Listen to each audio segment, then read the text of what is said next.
Kakalapati lang, wala na akong masabi. Lupit na mga ibon, talaga niyang kalapati. Siya ay nakakabilib, taong mapagkumbaba. Kilalang kilala niyo, punong ministro. Yo, what's up mga kaamigo? Magandang umaga sa inyo lahat. Welcome back to Punong Ministro Love TV. So kahapon nga mga kaamigo ay na-check natin yung ating mga YB na pang South na naka 3M banded at 2M banded na rin mga kaamigo. Kaya lang, may sad news kasi mga kaamigo napagkikita nila ko na meron ng mga bulutong yung ating mga kalapate, ano?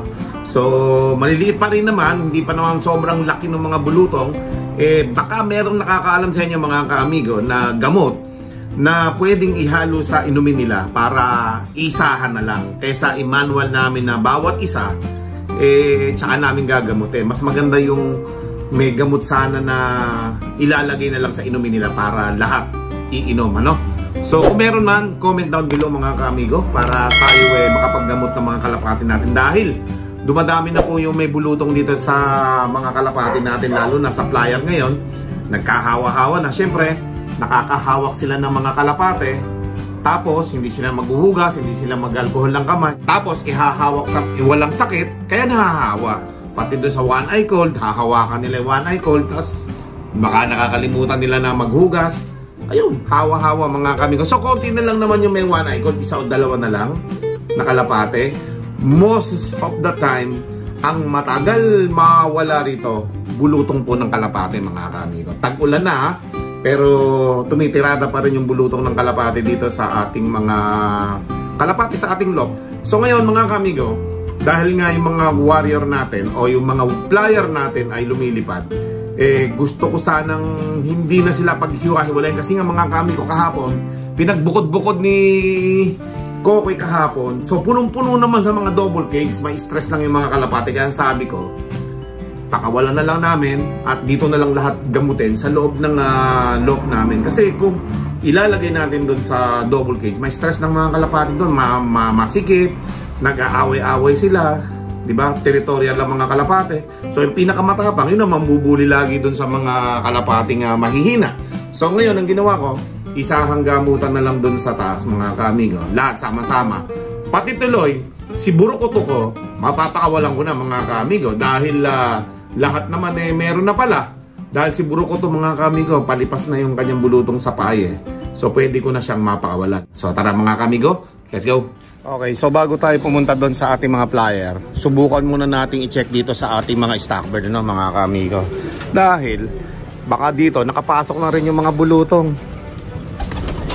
Okay, hindi na lang tayo masyadong papasok sa loob kasi pag pumasok tayo sa loob, sasalubok sa ating mga alikabok, mga kaamigo. Yan, sa mga paa natin makikita yan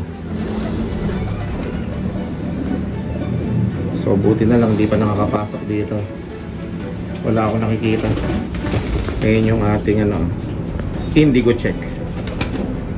Ganda yan. Pang showbird natin yan. Saka ito yung Andalusia natin. Yan yung dalawang nakahalo sa kanila dyan. Milim natin. Hindi ko nilipad at nasisira yung pakpak Yung kapatid niya na ipamigay ko na mga kamega. Okay, so eto lang isa na ito, mukhang may halak. Parang hinihingal yung lalamunan niya. Okay, so pauuli natin yan. Tapos yung mga kalapati naman natin dito na stock bird wala naman ako nakikitang may bulutong. Ibig sabihin hindi pa ito napapasukan. Si size po ito mga kamigo, hindi po si 4 yan Kakahawig lang ni 4 yan talaga. Nestmate ni 4 yan Alright, so tingnan natin. Wala naman. Wala. Hindi ko nakitaan na may mga bulutong dito yung mga natin. Kahit yung indigo check, wala. Yan, ang indigo check natin yan. So wala naman. Dito kaya sa mga babae, silip-silip muna tayo sa mga babae. Baka meron ng, kasi nasa ibaba ito pwedeng mabagsakan ito ng mga tubig na contaminated na ng bulutong. Kung nakakahawa man yung bulutong sa tubig, bumabagsak sa kanila dito.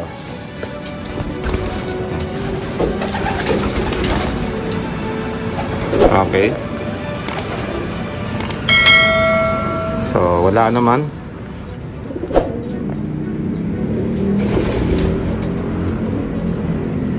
Wala. Wala akong nakikita dito na may mga bulutong. Ito kaya, babae na to. Parang wala naman. At sobrang alikabok dito. Ito yung kapares ng indigo check natin. Dalawa yung indigo check natin na yan. Ito si Pugu dati. Ang ganda na ng Japan natin na isa. Alright, so check natin bago tayo pumanik doon sa taas mga kamiga. Let's go. Allergy na naman ako mamaya nito niyan. Ay, may nakapasok pang mga babae dito.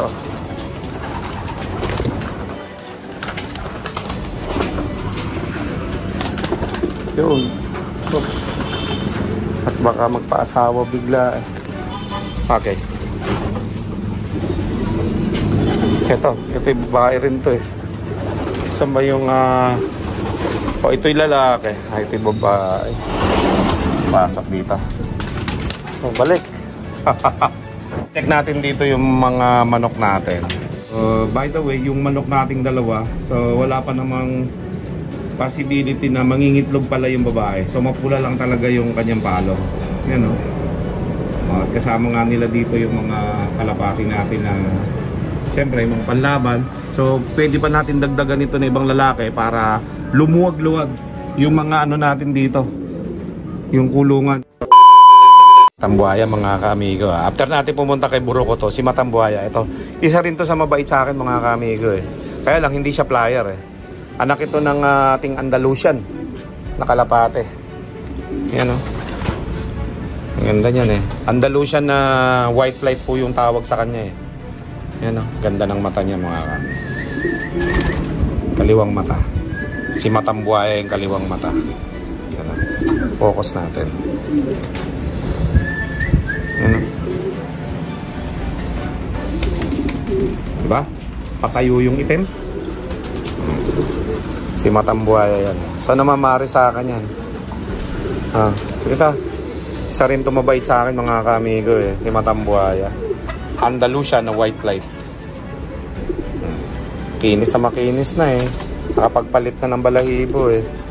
Kasi ito yung kulay brown naman natin natin. Hindi ko alam kung ano tawag sa ganito. Kung mga off color na pinagbibili ko dati. Gusto ko sana nga sumali sa mga competition. Ano, showbird, mga ganun.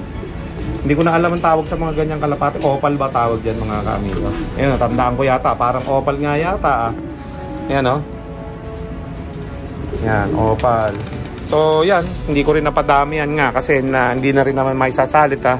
Nawala na tayo ng time para sa paglaban ng mga kalapati natin na pang showbird, no?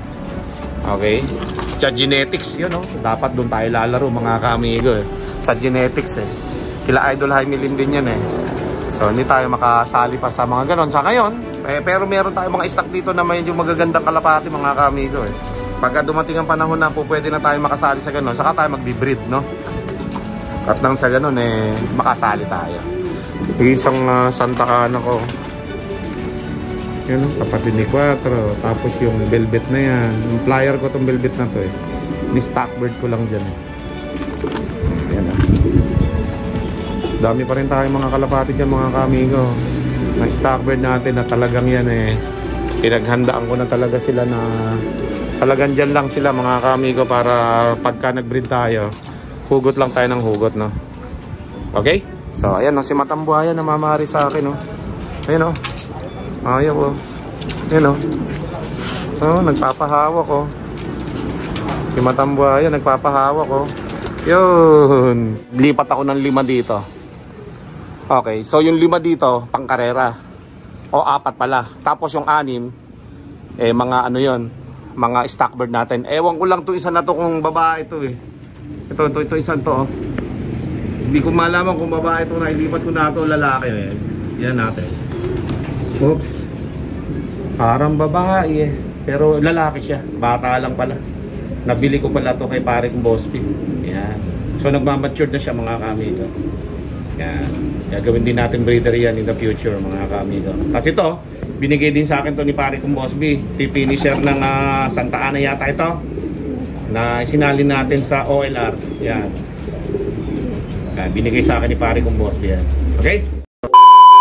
Okay, so dito naman, unti-unti natin na tingnan yung mga paa ng mga kalapati natin dito. Ayan o, 3M banded yan. Anak yata ito ng finisher na Santa Ana natin na panlaban natin ngayon sa norte. Kamukha eh.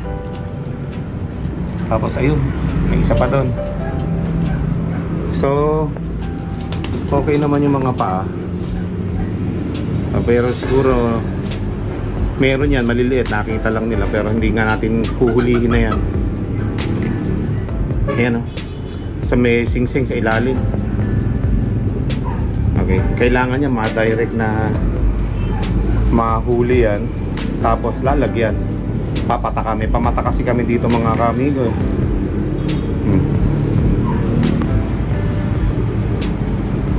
Yung mga paa. So wala naman akong nakikita sa iba. Ito, meron to. Ito isa, yan o. Nakaalsa po sa dulo mga kaamigo. Kitang kita, di ba? Sa may bandang kaliwa na ito. Yung bandang kaliwang paa na to. Yan, nakaalsa. Lumilipas din naman yan. Kaya lang mga kaamigo, kung mapapabayaan natin, mahihirapan yung mga kalapati natin, lalo na kung tutubo sa mukha, sa tuka. Yung nasa baba natin mga kaamigo, marami na akong tinanggal doon mga kaamigo. Kasama sa mga kalapati natin yung nagsasakripisyo talaga. Wala na po ako magagawa talaga eh. Talagang ginawa na namin ang paraan. Alam nyo na ibig sabihin mga kaamigo, nagkal kami. Kasi nga mga kaamigo, wala nang chance eh. Kahit makasurvive pa rin, wala na, wasak-wasak na yung mukha mga kaamigo sa bulutong. Kaya yun ang mahirap. Pagka yung bulutong mga kaamigo ay umepekto na sa muka, sa tuka at kung ano-ano pa. Naku, hindi na nakakakain mga kaamigo. So ginawa na namin ng paraan. Siguro mga ano yun, mga 6 na piraso o mga 5 ganon. Okay, so ito pala yung pinakawalan ko kahapon. Ayan. Bulutong din siya, di pakawalan ko na. Okay, huwag lang sana mahawa itong mga plier natin. Kailangan ito mga kalapati natin na to nakamonitor tayo dito. Kailangan okay sila. A few minutes later. Mamaya po mga kamigo, samahan nyo ako. Tingnan nyo kung paano ako gumawa ng kasama ko dyan yung bata natin na bagong lopa natin. Tutulungan niya ako para ma-binder natin sa ating mga kalapate at ating mga alagang aso mga kamigo. Habang umiinom dito yung ating si Buro ko to, ay nakainom na. Ayan mga kamigo. Dito na lang ha. Huwag ka nang aalis dito ha. Ayan mga kamigo. Habang pinapatuyo natin yung kanyang mga bulutong sa paa, meron siyang isang bulutong eh. So sana hindi na madagdagan yan para ayos. Okay? Let's go! More moments later. So yun mga kaamigo, papunta na tayo sa ating ginagawa no? At ito nga yung sekreto natin sa ating mga kalapate. Pampabilis po ng lipad dito mga kaamigo. Pampalakas ng resistensya. Ang pawis po ng dragon. Yan. Ang ginagawa po natin ay pawis ng dragon. Powder. Powder naman yan, hindi yan liquid Yan mga kaamigo. Yan, may mga sikretong gamot yan dyan sa loob upang nang sa ganun mapalakas natin yung ating mga alagang ikinakarera. Ayan, ginagamit po namin yan sa pangkarerang kalapate mga kaamigo. Iba't ibang klaseng dahon yun nandyan mga kaamigo. At yan nga po ay ating gagawing pang-inom sa ating mga kalapate. At yan din yung pampakain natin o ilalagay natin sa pagkain ng mga kalapate at ng aso. Okay? Ayan po mga kaamigo, kitang-kita naman ninyo. Upang nang sa ganun ay maging pulbos po yung lahat yan para mabilis po nating matunaw sa tubig at maibinder po natin sa mga pagkain nila. Yan. Maganda rin po yung pampataba ng kalapate at mga aso at mga alaga. Ha? Mga kaamigo. Ayan po yung bata natin. Iba't ibang klaseng dahon yung pinapatuyo namin yan. 2 araw po yan mga kaamigo. Binilad namin. Pagkatapos, eto na. Finished product. Yung unang salang ko, konti lang muna. Tinesting ko lang muna yung ating so ayan mga kaamigo.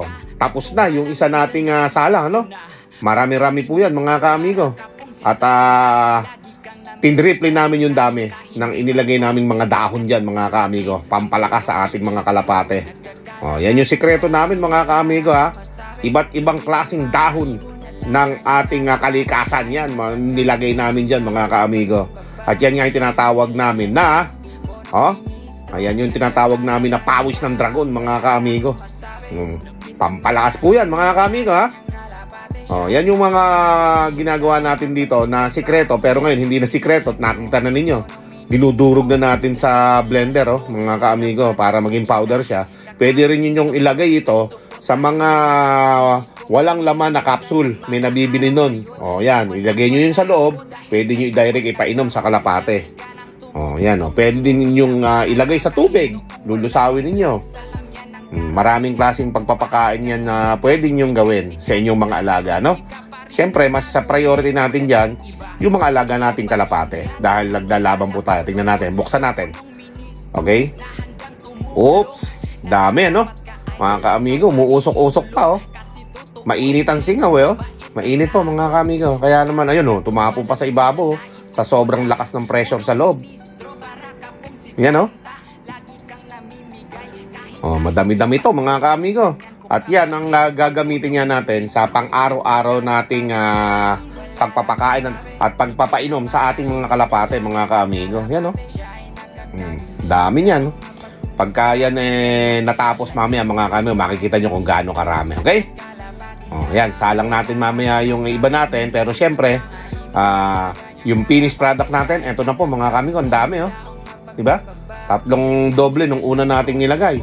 At pagkatapos niyan, mga 2 hanggang 3 salang pa po kami dito, mga kaamigo. Kaya ang gagawin natin ay ipapass forward na natin yan, mga kaamigo. Pagkatapos ng isang salang na yan, at pagkatapos ito, mga kaamigo, tapos na pag ipinakita ko to mamaya, mga kaamigo. Kasi mahabang pagbablog ang gagawin natin dito para maintay nating matapos ang finished product. Okay? So, let's go! 1 hour later. So, ayun, mga kaamigo, natapos na natin yung ating mga sikretong gamot para sa ating mga kalapate.